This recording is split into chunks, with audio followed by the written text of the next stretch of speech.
Ne pas piétiner et assumer son statut de favori face aux États-Unis, car la Belgique sera confrontée à des Américains surprenants en phase de poule, qualifiés pour les huitièmes de finale aux dépens du Portugal et du Ghana. Je me focalise d'abord sur nos qualités à nous, parce que c'est nous qui devons dicter le jeu, c'est nous qui vont faire. On nous met pas une étiquette de favori, mais on a l'habitude de prendre le match en main, on a l'habitude d'avoir une possession de balle et d'avoir le contrôle du match. C'est ça que cette équipe qui est jeune a déjà énormément évolué pour moi.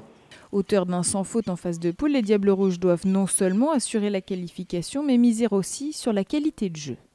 Je le sens plutôt bien, l'équipe est quand même bien physiquement et mentalement. Elle n'a pas livré du grand jeu en poule, mais enfin elle a fait 9 sur 9, ce qui est inédit dans l'histoire du football belge en Coupe du Monde. Puis on a quand même une référence, elle vaut ce qu'elle vaut. On les a battus 2-4 en amical à Cleveland il y a 13 mois.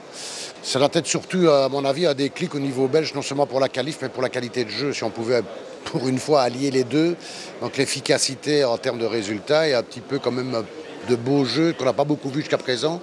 Briller donc et passer le stade des huitièmes de finale. La dernière fois, c'était en 1986. La Belgique avait atteint les demi-finales de la compétition.